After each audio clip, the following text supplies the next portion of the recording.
Daddy, magsusundo ba kayo kay Carlos pagdating niya? Opo. Para ano po, para masaya. Hmm. Mas ramdam ang pagkapanalo kung kompleto. How about mommy? Darating ba? Magsusundo ba siya? Ah, sa ngayon, baka ano muna. Hindi pa ngayon kasi. Kailangan mag-usap muna silang dalawa. Then, para matapos na yan.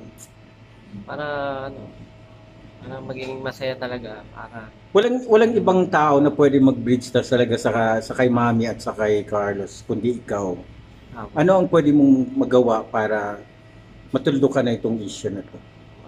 mag-usap ng maayos. Then, para ano, matapos na yung issue na yan. Matagal na po kasi yan.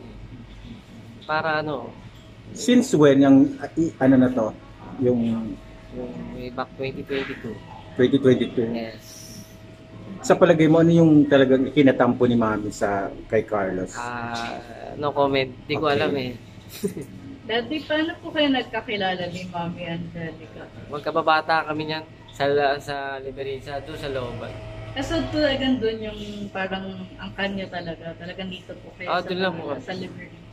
Talaga, Kaso hindi kayo sa Tondo, hindi po, Malate lang po. Malate. Saan po kayo nagbe-breakdance before? So, Doon lang, pag ano yung pag mga 90s, mga disco-disco lang yan, ganyan. Aatin lang ako ng mga party, ganun. Saan nagmana si Carlos sa pagiging gymnast? Sa kanya nga. Hindi ko po alam eh. Kasi dancer naman siya eh. Ano lang siguro na paganda lang yung yung training niya siguro. Napunta ni Tito Boy, yun si Lolo Boy, napunta niya sa gym kasi. Sa may lumang gym sa Rizal. Daddy, anong mga planong na ngayon, dahil ikaw yung padre de pamilya, anong mga plano na ngayon para sa pamilya mo at para kay Carlos? Plano ko, gusto kong plano talaga mag-ayos na eh. Para ano. Tsaka napapag-fiesta na kami sa media. Hindi, gusto ko lang yung lang pa, payapa na lahat.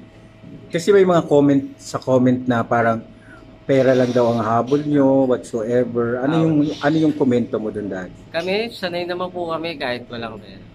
Sanay kami sa mga problema. Sa laban lang, tapos madaming dasal para masaya. During the time na nasungkit ni Carlos yung gold, anong pakiramdam ng isang tatay ng isang gold medalist? Masaya po kasi yung saya namin sobra. Tapos nadalawa niya pang gold. Kasi siguro yung nagtulak sa kanya ng makagold ngayon yung pagkatalo niya sa Tokyo Olympics. Kaya nagpursige talaga yung batang yan, talaga dugot pawis. Ang galing. Ang galing ni Lord. Anong pwede mong i-request kay Carlos if ever na magkita kayo? Ayun nga. Kayong dalawa, ano yung una mong i-request sa kanya?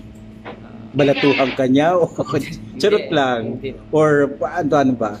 Gusto ko magbati na sila ni mama niya. Para okay na lahat. Yun lang po. Anong message mo na lang kay Carlos? Nak, Kaloy, love you. Ang galing mo. Sana mag-usap na kayo ni mama mo. Tsaka magbati na kayo. Para para matapos na yan. Then, para masaya na lahat. Kasi nakadalawang gold tayo, dapat nagdidiwang tayo. Buong Pilipinas. Hindi yung puro bash. Love you, Nak. God bless you. Thank you, Daddy.